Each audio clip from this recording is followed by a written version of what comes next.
I may concede. Gentlewoman from New York's recognized. Thank you, Mr. Speaker. H.Res. 1092 relates to the consideration of H.R. 5724, the United States Colombia Trade Promotion Agreement. The rule suspends the timeline for House consideration that are the fast-track law with respect to consideration of this specific trade agreement. Mr. Speaker, we in Congress have a fiduciary obligation to ensure that the legislation passed through this chamber represents the best interest of those that sent us here, the American people. To outsource that very basic legislative responsibility is to abdicate the duties constitutionally prescribed to our branch and raises questions as to why we are here in the first place. The situation we find ourselves in today deals directly with that issue. The President has attempted to dictate the legislative schedule of the Congress according to his political calendar. Over the objections of Congressional leadership, he sent Congress the Colombia Free Trade Agreement in an attempt to force consideration of the measure within 60 days by using a provision known as Trade Promotion Authority or Fast Track. Mr. Speaker, I think it's important to dispel a few myths about the action that we take today. The rule we are taking up today does not in any way affect the Colombia Free Trade Agreement. It simply removes the timeline for considering it.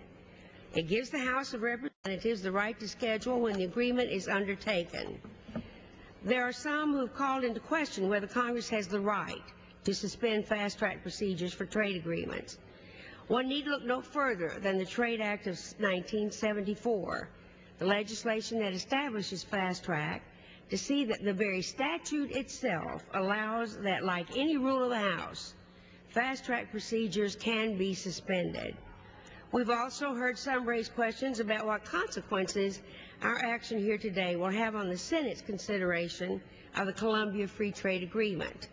The answer is it will have no effect. The rule today was necessitated by the partisan and irresponsible actions of the President. Instead of working with Congress to reach agreements on this accord, he instead took the unprecedented step of sending the Colombia trade deal to Congress over the objection of Congressional leaders.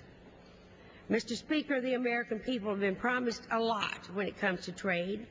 However, in a country whose economy has been devastated by ill-conceived trade deals, it can only be expected that the American people will remain wary. The promise of good-paying work on the horizon has consistently been dashed by the reality of job loss. Last Friday's unemployment rate was 5.1%, and more jobs, over 80,000, were lost last month alone. It is yet another indicator of the worsening economic situation facing millions of America's families. Each day, it becomes clearer that our country is teetering on the edge of economic disaster, and for millions, financial ruin is just around the corner. It is simply not the right time to move forward with this trade agreement. The American people deserve an agreement that actually responds to the needs of the American worker, not makes promises that will not be met. Passing the rule today, we will no longer be bound by arbitrary deadlines, and the House can bring up the agreement at the appropriate time and under the appropriate conditions. Mr. Speaker, there is yet another reason why this free trade agreement is untimely and requires additional consideration moving toward passage. We've been promised time after time in trade legislation that there would be the agreements protecting the life and the work of labor, that there would be environmental safeguards, that there would no longer be child labor. None of that has come true, and that certainly makes one suspicious on this trade bill also because of the number of trade unionists who have been murdered. This makes the Colombia Free Trade Agreement hard to justify, given the continued violence against the union leaders, subsistence farmers, indigenous peoples, and Afro-Colombians. While President Uribe has made some progress, systematic killings are still far too prevalent to warrant the passage of this bill. The persecution of trade unionists is well known because since the beginning of this year, 12 have already been murdered. Rewarding the Colombian government with this bill under those conditions eliminates any leverage the U.S. government has to improve the respect for human rights and the rule of law in the future. To push forward at a time of economic insecurity is simply irresponsible for working families at home. To push forward in the midst of gross violations of human rights in Colombia is simply wrong.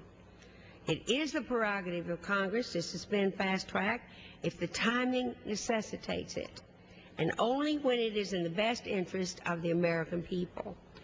By passing the rule today, we are reestablishing the House of Representatives as co-equal to the President. And in doing so, we are standing up for America's working families, and I reserve the balance of my time.